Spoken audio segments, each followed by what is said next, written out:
দেশি লেন নিয়ে ইউটিউবে দু একটা ভিডিও দেখেছিলাম, আর সেটা দেখার পরই মনস্থির করে ফেলেছিলাম যে সামনেই তো আমার বোনের হাজব্যান্ড সব আসছে, আমরা মিলে সকলে আমরা দেশি লেন বেড়াতে যাব। এই দেশি লেন আসলে কোথায় সেটা আগে বলি।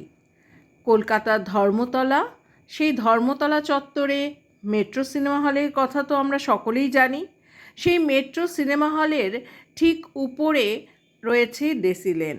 এই দেশি লেন কিন্তু খুব পুরনো নয়, কয়েক মাস আগেই চালু হয়েছে। তো এখানকার পরিবেশ, এখানকার অ্যাম্বিয়েন্স আমাদের ভীষণ ভালো লেগেছে।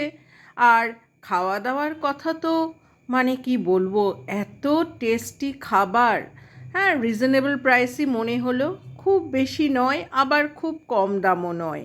কিন্তু ভেতরের পরিবেশটা কিন্তু আমাদের বেশ ভালো লেগেছে। পরিষ্কার পরিচ্ছন্ন, মিউজিক চলছিল। আর যারা ফটো সেশন করতে খুব ভালোবাসেন তাদের তো মানে ভীষণ ভালো লাগবে এই জায়গাটা। আমরা এখানে ননভেজ আইটেম নিয়েছিলাম, যেমন ভেজ আইটেমও নিয়েছিলাম। খাওয়ার এক কথায় অসাধারণ। আর অ্যাম্বিয়েন্স এই যে আপনারা দেখতে পাচ্ছেন, অনেক বসার জায়গা আছে। তো এখানে একবার গিয়ে দেখতে পারেন এই দেশি লেন আপনাদের ভালো লাগবে। আমাদের যে 2-3 ঘন্টা কিভাবে কেটে গিয়েছিল আমরা নিজেরাই বুঝতে পারিনি। প্রথমত তো জমিয়ে শপিং করেছিলাম ধর্মতলায়, তারপর গিয়ে এই দেশি লেনে ঢুকলাম। আর এটি হচ্ছে এদের রুফটপের জায়গা, রুফটপেও বসার জায়গা আছে। আমরা সেদিন রুফটপে বসতে পারিনি, কারণ বৃষ্টি পড়ছিল। আর বৃষ্টিতে তো বুঝতেই পারছেন এই জায়গাটা বসা যাবে না। তাই কয়েকটা ফটো সেশন করে নিলাম। বৃষ্টিটা কিছুক্ষণের জন্য একটু বিরতি নিয়েছিল, আর সেই সুযোগে সদ্ব্যবহার করে আমি আর বোন মিলে তো প্রচুর এখানে ফটো তুলে নিলাম। এত সুন্দর জায়গা যে বলে বোঝাতে পারছি না।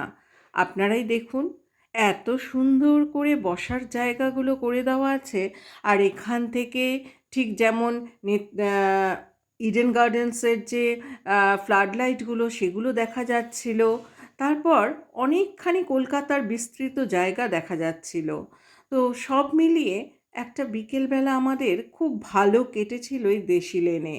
তাই যারা মনস্থির করলেন আমার এই ভিডিওটি দেখে একবার ঘুরে আসতে পারেন, জোর দিয়ে বলছি খারাপ লাগবে না।